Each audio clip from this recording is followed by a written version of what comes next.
Oh dear, now I'm frazzled. Oh, where is the... Okay.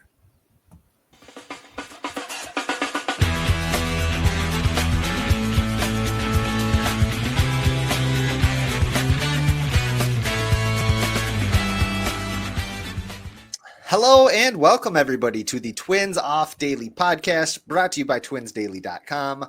How the heck are you, Twins territory? I am Sweet Lou Hennessy on the fourth episode of our All-Star Podnanza. Yes, we have been grinding like crazy these last few days for you, bringing you content on every single Twins off day. I'm gathered here with another host of the show, Mr. Gregory T. Masterson. What's going on, Greg? I am ready to gripe. Actually, no, I was supposed to. My idea was I was going to start this episode in an NPR voice. Ooh. Since you guys say that I yell too much on the podcast. So let's have a discussion about the impact of baseball in America.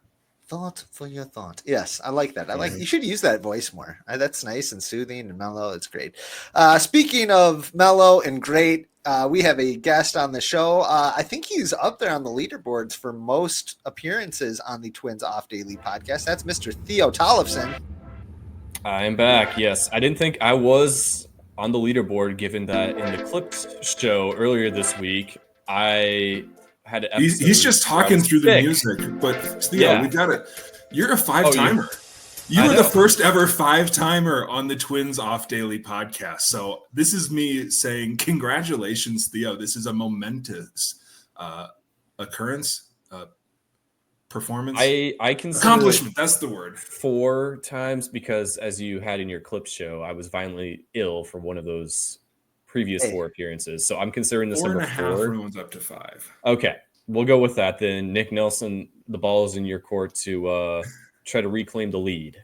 Hey, he had his chance. All right. Nick had his chance. Theo, you get this throne for now. Your 5-timers club jacket is lost in the mail. It's from DHgate. So it's coming from China. Okay, that will explain it. Yeah. So it's also got Henry Blanco's name across the back. Let's go. H-Dog. All right, guys. Well, how about this? We have so many gripes that we have to get into on this, the second annual Gripesgiving. It is it's finally second annual. We couldn't say that last year. It was inaugural last year. We have a lot of gripes to get to. We got some from our friends on Twitter and on Blue Sky, and plenty from the 3 of us gathered here today, and some really exciting gripes from Gregory's dear wife that we are excited to get to. I'm sure she has plenty. But for right now, how about we talk about our walk-off question for the episode? And that is, what is your gripe against Cody Schoenman? We on the Twins Off Daily podcast believe in hitting people when they're not here to defend themselves. So think about it. What's your biggest gripe that you got against our friend Cody, the Schoenman, Comrade Cody? So think about that, and we will get back to it. But for right now, ladies and gentlemen, it is time to boogie on down to the main event. It is Gripesgiving.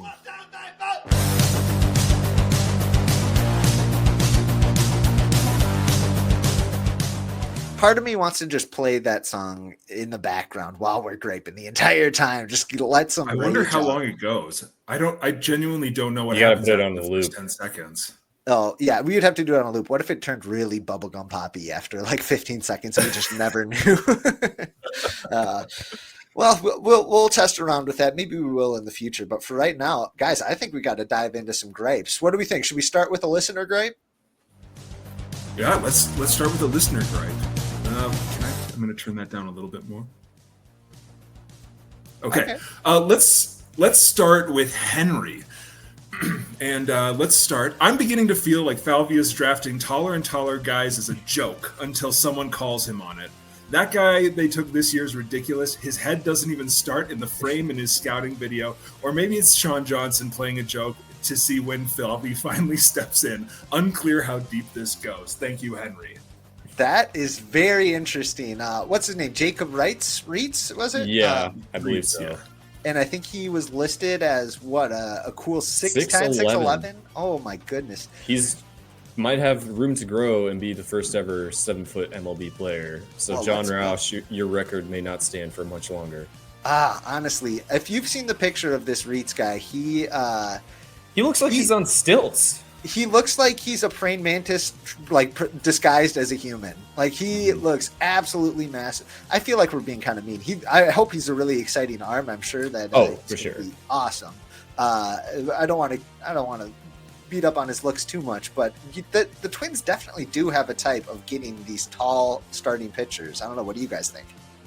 I mean, he's literally the first person since Aaron Slegers, I can never remember how to pronounce his name, to be taller than I am in the Twins system, which is incredible. Shout out to that guy. You claim at least. I don't know if anybody can prove it, but I'm 6'9" with shoes on. But nobody can reach up there to check, so it's okay. There we go. Yeah. Man, what do we think the Slag Dog is up to now? Aaron Slegers. I hope he's playing basketball. Laying pipe in Connecticut. There we go. Yeah. Theo, what are your thoughts on that Gripe? I think it's pretty funny. It's a pretty good one. I'm more interested to see how this kid develops because I want to see if he can get 7 feet tall just to pass John Rosh.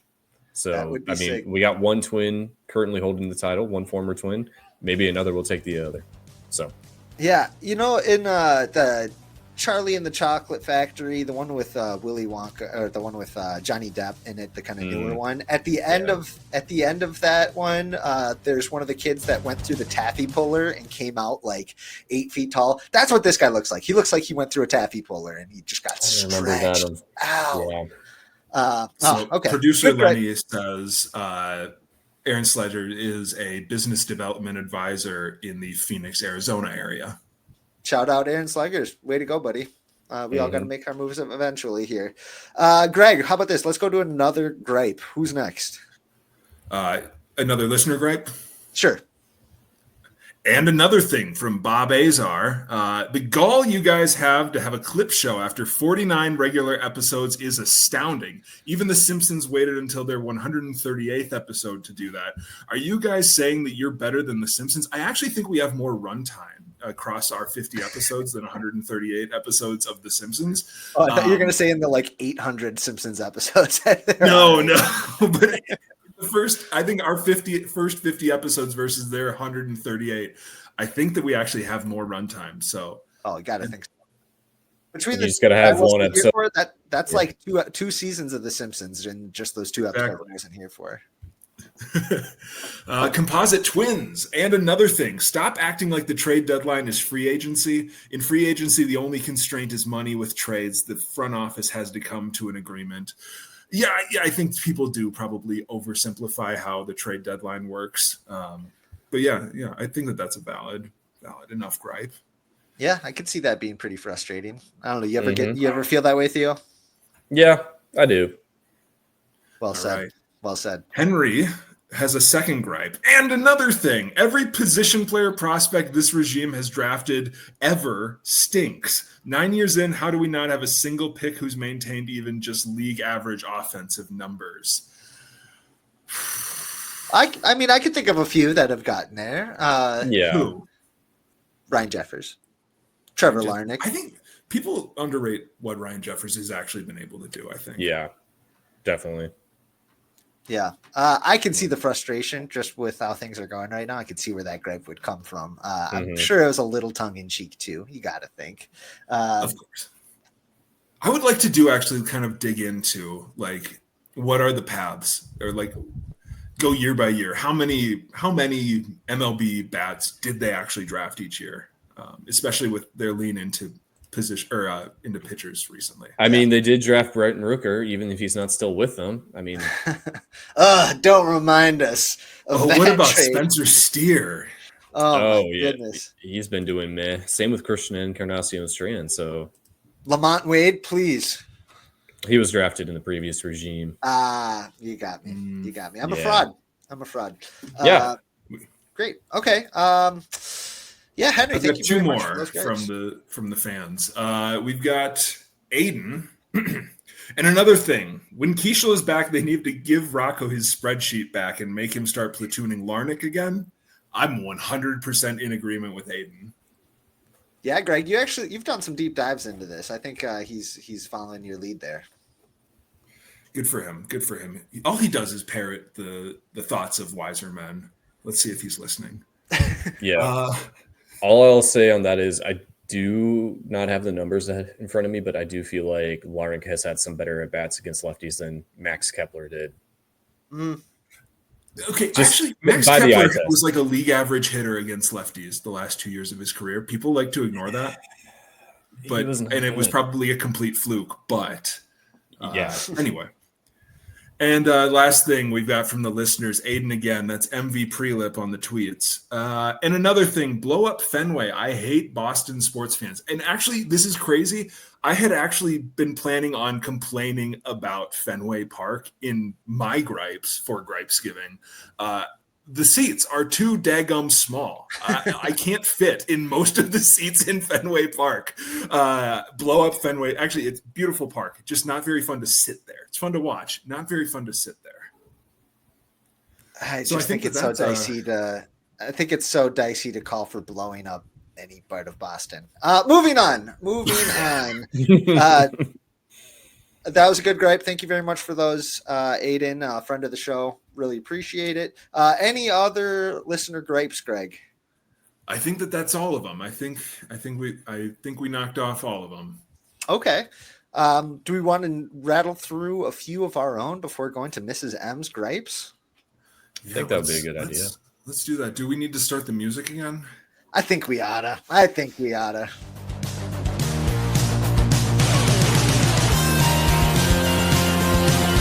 Okay. All right. Good. I've never heard that little bridge they have there. That's that riff. It's interesting. Okay, how about this? I am going to go through my first gripe here. I have a gripe against people at public events, whether that's sporting events or concerts or at the theater, who, when you're standing in the middle or when you're sitting in the middle of a row and you're trying to get out and they just refuse to like get up and out of the way, or even just stand up, or even just move their legs out of the way. It's just too much trouble, and you have to like go kind of like climbing over them. I've run into so many of those people at the ballpark lately, and it just infuriates me every time. I just want to like sit down on them when I'm trying to scooch past them, just to show them who's boss. But that's bugs me on airplanes. Yeah. Is it really? I mean, airplane, that's unacceptable. Get up and get out of the way. Oh, and another thing. When people walk into elevators and start jamming the closed door button, like, how are you in this much of a hurry? It takes like 3 seconds for the door to close. Why are you just so fervently like, where are you going? Are you going to see the Queen or something? It's ridiculous. Just slow your life down. You don't have to get there 3 seconds earlier. Stop embarrassing yourself in front of all of these people. That's a good one. You know, I used to be an elevator operator at Target Field. Did you guys know that? Did you have a hat? That was one of my first, like, circular hats? Yeah, and some like white gloves. Yeah, absolutely. Yes. No, but I got that joke literally probably 1,000 times in the year that I did that. Yeah, shout out Twins Guest Services, giving me my start in baseball. How about that? Nice. Moving on. And another thing, I don't think baseball players are rude enough to the autograph scalpers. There you go. So here's the thing. If you are a kid, they are great and always kind to them. But if you are just with a collective of like 40 plus men, like 5 or 6 of them, and I'm kind of signaling out a few of them, I always notice at CHS Field, always going towards the visitors' dugouts. And I'm always just like, these guys don't care about anything except you signing for them. And the worst part about them is when they're hanging out outside the visiting team bus after games. And every time I just roll my eyes, I'm like, seriously? Why are you guys here? But when I see players take the time to sign for them and not the kids, then I get mad. Because it's like, come on, these guys are just here to profit off your labor of your signature, which some of you need to work on. Unfortunately, Harmon Kilber's not around to help them with that anymore. But anyway, I think players need to be more rude to the autograph scalpers who are just there for the money and getting their signature. Because did that as a kid. I went to go get autographs early at Target Field, and I saw a bunch of older men who were like, I'll trade you a souvenir bat if I can get some autographs for you. I'm like, you really think they're going to sign for you over me? I'm like a kid. Like, come on, get out of here. So I think players should be more rude to the men who are trying to just scalp their autographs and sell them on eBay. I think we need to see more of that, because as long as you're good with the kids, and if they're in, here's the thing, if you're an adult, you're going to Twins Fest, you're going in line to pay for the autograph, that's fine. That's fair game. That's an event. You as a fan, you're paying for that. But going to games constantly, every single freaking Saints home game, and you're lurking around the visitor dugout entrance, and you're lurking around the team bus after the game, get a life. Can I ask, does one of those adult autograph seekers also have a sign that says how many days it's been since Byron Buxton? He's not amongst them. Trust me. Okay. I would smell him if he was among them. Yeah. Good one.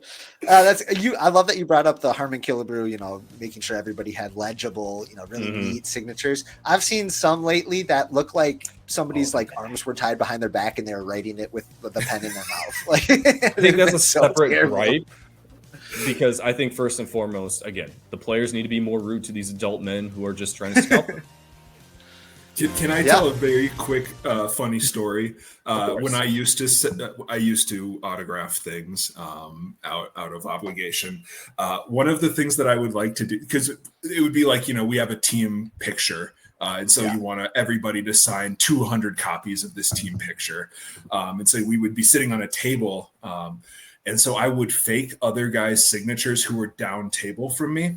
So, you sign over your head with your signature. And so you got, 15 signatures there. And so I would sign somebody else's signature over their face and then wait 15 seconds for the picture to get down to them. And you're just from 4 seats down, hey. What the heck? And then I would stop doing it for 30 minutes. And then 30 minutes later, I'd do it again. Wait a minute. Anyway, that's a good bit. That's a great bit. It's a classic. All right, Greg, you got any for us? Yeah, and another thing, people who make a big deal out of what are they called? Boneless wings. You shouldn't be shamed for eating boneless wings. Sometimes you just want to eat wings with a fork. Sometimes you don't want to fight your food. I think that eating boneless wings is just fine. I don't care if they're technically chicken nuggets. I don't know, man. I would eat chicken nuggets dipped in sauce. Stop shaming people. I like a boneless wing every now and I like a boneless wing every now and then. I usually am a bone-in wing guy, but I don't think that there's any shame in eating boneless wings once in a while. I think they're different things, boneless wings and chicken nuggets. I get where people think they're so cheeky when they're like, oh, you mean chicken nuggets? Chicken nuggets are ground meat that are then formed and then fried. Boneless wings might just be the white meat. You know what I mean? It's coming straight from the chicken breast probably. So I will say, I'll put this on the record. When Lou and I were hanging out the other night to watch the home run derby before you guys had your recording, I did order some boneless wings for dinner. And did Lou give me crap about it? He did not. Never, ever. Everybody loves their chicken how they like it. That's fine by me. And another thing, Greg, I might need your help on the visual side of this one. I love the Twins rebrand. I think they did a really good job with it. I think the uniforms look really clean. The logos look really good. I even mostly really like this logo, but it bugs the crap out of me that I read it as turns initially, and that's all I can see now. Because the loop that goes between the W and the I is so high up there that it almost looks like it's forming like a cursive R. So it says TURNS. The Minnesota Turns. Just lower that little loop. Just lower it down to where the other one is on the I, and I think it would look so much cleaner. I just had to get it off my chest. No, I think that one's valid for sure. Yeah. I've never seen it, but I see how people can say it. Yeah. Anyway, Theo? Huh? I'm fine with it. The logo? Yeah, I mean... Or your next gripe, either or. Well, I'm going to just bounce off this because I was not ready for my next gripe. I'm okay with it. The Twin Cities cream jerseys were at least, something different. They tried something different. I think the blue alternates are my least favorites amongst them. Right. It doesn't look as, it doesn't have as much pizzazz to it as like the former blue alternates. And, I really like the home whites because they look a lot similar to what they had going in the mid to late 70s. So, yeah. And another thing, I'm tired of people complaining about the uniform looks. I think we're over it. I think we're over what it was 2 years ago, but I'm just tired of it.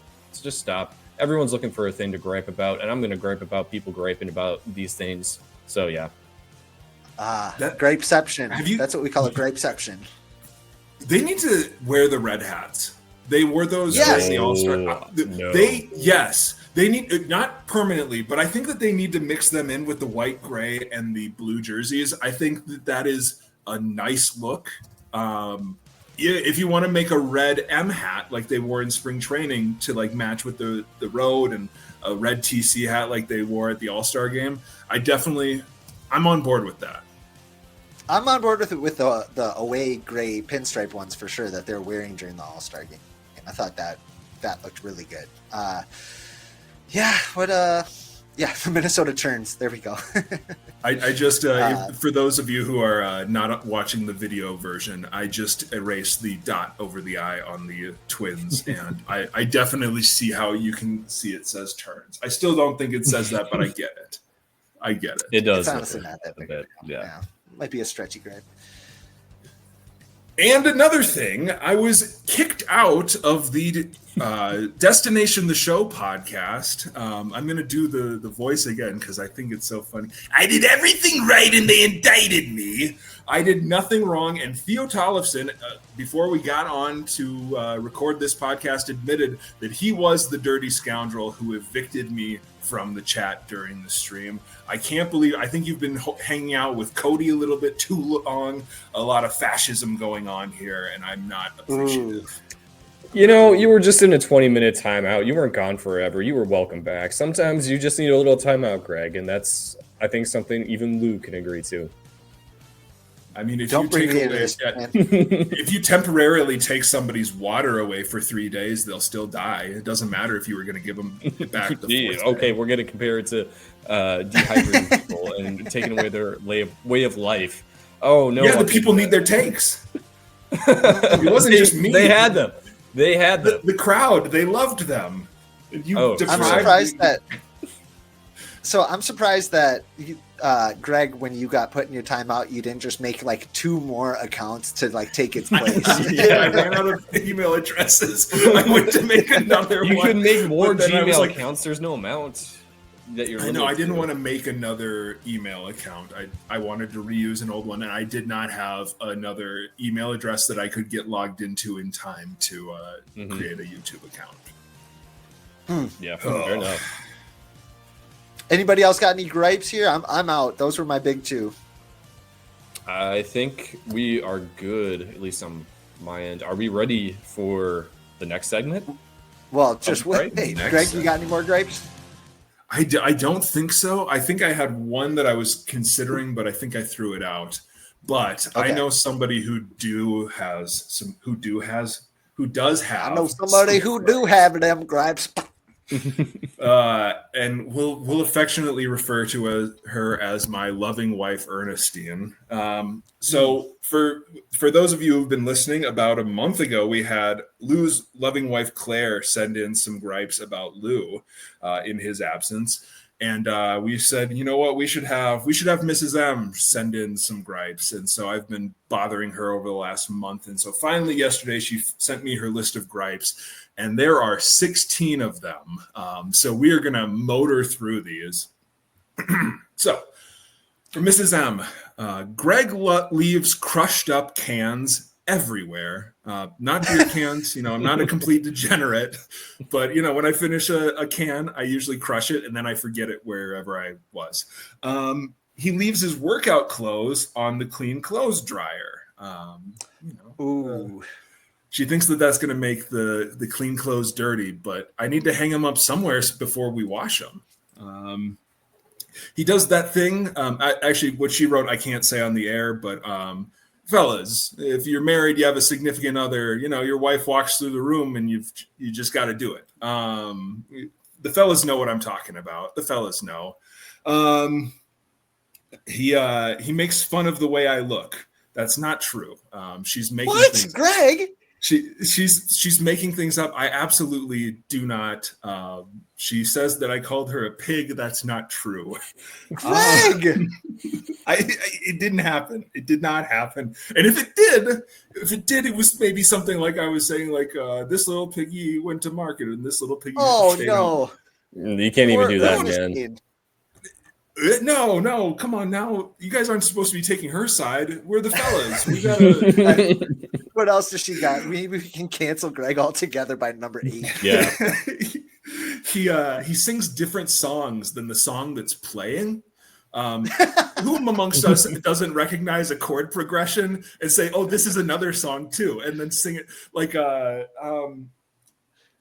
Akon, I want to make love right now. I know there's an Akon song that goes exactly like the verses to Remix to Ignition by R. Kelly.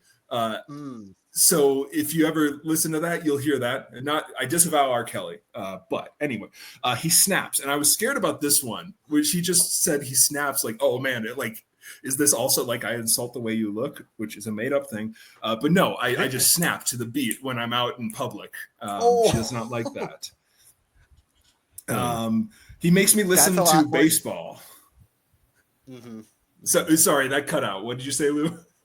No, yeah. That with the listen to baseball one, my wife has the same thing too, where we'll be listening to a Twins game while we're driving or something, and there'll be a big moment. I'll be like, "Oh, right, I'll cheer or something." She'll be like, "What happened?" Like completely, like not tuning in whatsoever. Yeah, she'll try to talk to me as we were listening in the car actually when the second walk off of the Rays series.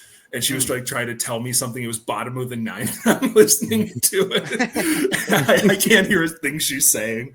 As we've all been. He plays too rough with the cats and likes to annoy them. She's lying. They need rough housing. You gotta pet them so they can feel it.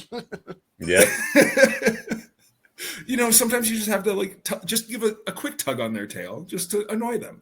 Not pull, just a quick tug. He says I'm tanner. He says he's tanner than me, which is not true. Sensitive topic because she is not white. Yeah. He tells me fun facts when it's not fun fact time. He leaves his clown shoes out. I don't actually own clown shoes. My shoes are just quite large. Yep. He won't let me get an ATV. I told her that she would get hurt, and she also doesn't know what ATV stands for. So I said, "As you can't have an ATV until you tell me what ATV stands for." Ooh. This is a tandem. He never goes to the doctor. He also claims that he has 20/20 vision, but hasn't been to the eye doctor in 20 years. That's what 20/20 means, right? Exactly. Yeah. He kicks the cats out of the bed when he tries to sleep. Sometimes they're laying by my feet. There's only so much room. And he also thinks that the cats need to go on a diet. So those were Mrs. M's 16 gripes. Half of those sounds like they were written by the cats themselves. Yeah. Oh man, those Shout are good. Out to the cats. Yeah, so that was that. Some of those are concerning. I was very concerned when she said he snaps, like you said. I was like, I was too. What? But then I think about you and you just like snapping along to us. Yeah. You're like, oh no, that's even worse. He's just like walking down the sidewalk, putting on the Ritz. This is those were great. Thank you so much. So when Greg and his wife and Cody were in town on the 4th of July at the Twins game, I went and saw them and chatted with them for a little bit. And we said, hey, Mrs. M, you got to send us some gripes that we can read about. Your gripes are about Greg. And she goes, oh God, how many episodes are you trying to fill? Mm-hmm. Those were good. I'm sure she'll have a few more by next Gripesgiving. But I don't know, guys. Are we aired out of our gripes for the moment? I think I'm feeling better. I don't know. Yeah, I think we've got some gripes at the end after a quick game. Oh yes. Yes. Time to get a but, nice little breather in before we get to those. They're going to be heavy. All right. Okay. So for our last segment here, we are going to boogie on down, and we are going to do an edition of the closer.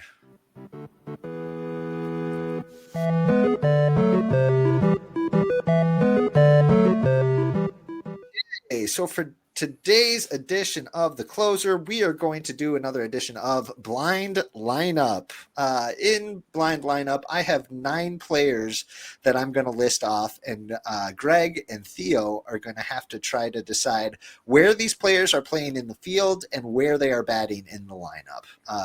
So Greg, when you get a sec, if you can throw up a Excel spreadsheet so that we can have this on the visual side too. My computer is acting up on me. Hold on. Okay, fair enough. We'll be there shortly. Okay, should be good. All right. So let's start off with Theo, the guest. Your player, right off the bat, Luis Ariz. Ooh.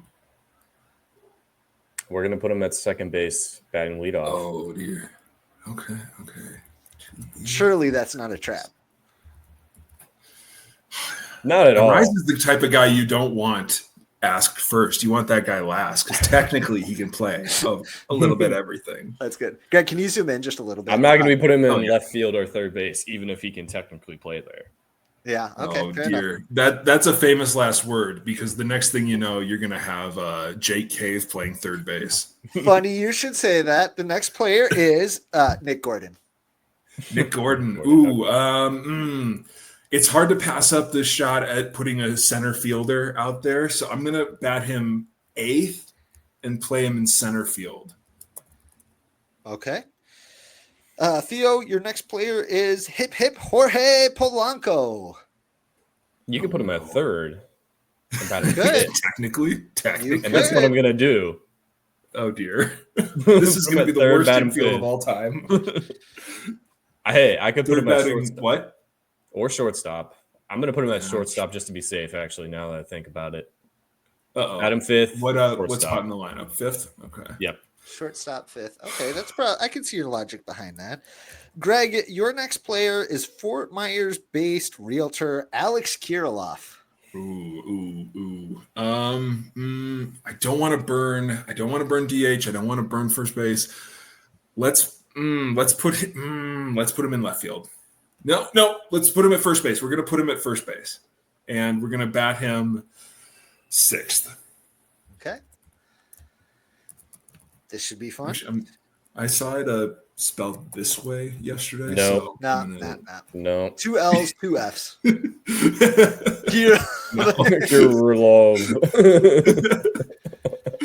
That's good. All right. Theo, your next player is Max Kepler. Well, it seems pretty logical to put him in right field, but we got 3 lefties and a switch hitter. So I'm trying to think. How about this? We'll say it's against a right-handed starting pitcher, if that matters to you. Do we stick him at third? No, he's staying in right field because he's not going to play anywhere. No, I said put him in the lineup. Well, we know he's not going to play center field. I don't want to put up with that on this team. No. Or just as punishment, let's put him in left field and bat him 7th. Oh no. Okay, all right. And then he's going to pout. Yeah, and then we're going to be like Rob Thompson of the Phillies and tell him tough love. Tough love. Okay, Greg, your next player is Twins legend Gilberto Celestino. Okay, so he's going to be in right field and he's going to bat last. I feel like this is an actual lineup from 2021, maybe. This is the 2022 lineup, isn't it? We're gonna see. We're gonna have Caleb Hamilton as our catcher. Oh, who else was in that? Like Gio Urshela is about to appear. I feel like. Mm-hmm. Who's next? It's Theo. You got the next one. Next, your player is Saints legend Jose Miranda. Jose Miranda. Okay. Well, I guess we'll bat him 3rd and play 3rd. Glad he was able to figure things out. All right. No, I was going to say catcher, actually. Hey, there we go. Gregg, your next player is Kyle Garlick. Kyle Garlick. Oh man, this definitely is a 2022 lineup. So Kyle Garlick is going to DH, and he's going to hit cleanup in this lineup. Let's go. Beautiful. That means your number 2 hitter playing catcher, Caleb Hamilton. You were right, Theo. Oh, No. So this lineup, you guys, this collection of players. So this episode that we're recording right now is going to be released on July 17th, my birthday, mind you. July 7th. This lineup is from July 17th, 2022. This is not the lineup that started that game, though. This is everybody who finished that game. Carlos Correa, Byron Buxton, and Gary Sanchez were all replaced by different subs with a lot of different shuffling going around. But Was this there is a blowout or what was that? Was a blowout win or loss? Let's see. They faced the Chicago White Sox on July 17th, 2022. Oh yeah, no, that was a blowout loss at home. It was they lost 11-0 against the godless Chicago White Sox, who actually were about 500 that year. Their lineup looked promising at the time. It was filled with guys like Tim Anderson, Yohan Moncada, Andrew Vaughn before he was banished, Jose Abreu. You know, a lot of better players than what they're sporting now. Okay, well that was pretty fun. Can I ask? Was when Caleb Hamilton entered the game, is his first positional designation pinch runner or catcher? Catcher. Yep. So he was not Caleb Hamilton, the pinch runner at that point? Correct. I need to look up how many times Caleb Hamilton was a pinch runner that season, because it was not a good number. By the way, this was a game in which the Twins only got 1 hit in the entire game, and it was Alex Kirilloff. Let's see, who is pitching for the White Sox? 5 games as a pinch runner for Hamilton. Dylan Cease. Dylan Cease started that game and absolutely crushed the Twins. Yep. Caleb Hamilton pinch ran more times than he started that season. No way. A full, I think 22 or 23% of his appearances started with a pinch runner designation. That's wild. Yep. Legend. Oh dear. Who pitched that game? Let me see What was here. the It pitching was line? Dylan Cease for the White Sox, and then 2 relievers. That's not the answer I needed to know. Chris Archer started the game, went 4 2/3 with 4 earned runs. Was followed by Tyler Duffy, Caleb Theobar, Joe Smith, who gave up 6 earned runs in 1/3 of an inning, Giovanni Moran, Jarrell Cotton, and Emilio Pagan. Oh, the glory days. The glory days of 2020. That is so many pitchers to throw in 5 innings. Well, I mean, 2 of them just got 1 out. One of them got 1 out and gave up 6 runs in that time. Wild, absolutely wild. What a way to come out of the All-Star break for that club. Made us real One proud. of the teams of all time. Absolutely one of the teams of all time. All right, guys, how about this? Let's talk about our walk-off question before we wrap things up here. What is your gripe against Comrade Cody the Shoneman? Don't get me wrong. He's got traits that all of us super love. He's a great guy, awesome baseball mind. Dude knows ball for sure. But he's everybody's bound to have a few gripes against our friend. So what is your gripe against Cody Shoneman? Theo, do you want to start us off? Yeah, and another thing, Comrade Cody, how do you not know your baseball history, spending nearly 50, well, probably 40? You had the tallies in the clip episode, Greg, however many episodes he's done now. Let's just say 40. You've spent 40 36 episodes with these guys, and you still don't know who Ruben Sierra is? Come on, man. That's a very good gripe. I mean, if you start talking about any twin before like 2014, Cody's like, oh, he's clueless, and I gotta just be like, come on, man. No, he is not I need clueless. Justin Morneau and Denard Span, and it's like, okay, but you spend so much time with these guys, like play some immaculate grids. I don't know, do something. Here's your homework assignment. Spend like 15 minutes a day researching the guys Greg has jerseys of, okay? Yes. If you don't know who they are, if you don't know your Ruben Sierras, your Brett Boones, we all know you know your Jeff Fry by now, but aside from that, you need more. Yeah, I'm sure Cody's a big fan of Jeff You Fry. need to research some of these guys. So, pay respects to Greg. Call if nothing else. That's right. It's disrespectful to Greg, and that's what really matters on this show. Yeah, absolutely. And another thing, he never shows up for work. Anyway, but also, and another thing, on the episode that I was gone and you guys just had Greg's gripes about Greg. Yeah. He said that I try to egg him on to make things political and then act shocked. And I have never, ever been accused of such a thing that was so baseless and untrue in my entire life. It was a perfect gripe. Where do you get off? I have never done anything. I did everything right and they indicted me. It's perfect. Oh, man. And another thing. Cody, when he records, is usually doing it from his bedroom, usually doing it like slumber party style, it seems like, from his cell phone. Cody, it's 2025, my man. Get a camera, get an external mic, please. It sounds like you're talking to me through a calculator. Please. Please. Okay, I'm glad we got that off our chest. Cody, we love you. You're a great guy. You're a treasured member of this podcast, but damn, do we have some gripes about you. Mm-hmm. Yeah. All right. Well, fantastic, guys. This was a very fun edition of Gripesgiving. For the record, I reached out to some of the Twins Daily higher-ups asking for some gripes of their own. My gripe is that they didn't get back to us. They're not ready to invest in our type of content, I guess. But with that, I don't know, guys. Anything you want to plug? Anything you want to say before we take off here? If you're in Colorado this weekend, be on the lookout for an Ol Gregg. I think I'm going to be attending the Friday and Saturday games in Denver. That'll be good. You will definitely be able to spot him. Please don't reveal his identity. You can go up and ask for a picture, and I'm sure he'll give you one with like the small of his back or whatever you reach out to. So take a picture with the back of his jersey. He's probably going to be wearing one of those jerseys. It'll be Cody Jeff Fry on day 1, and it'll be Matt LeCroy on day 2. Okay, if Cody doesn't even know who Matthew LeCroy is at this point, we gotta put him in a class, man. We gotta cancel him. Not cancel him, just educate him. Sit him down with Twins Zealot and Twins Almanac and have them that would be some fun. That would be some fun for him. Yeah, let's get the cameras rolling on that one.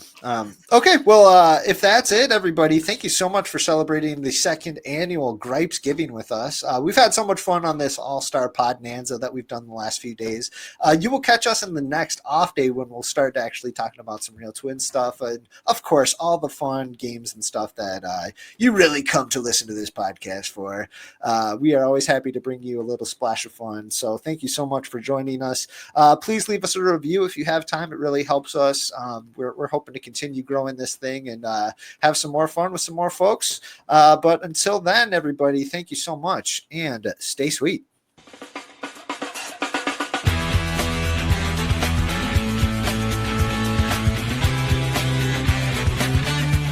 It was a perfect gripe.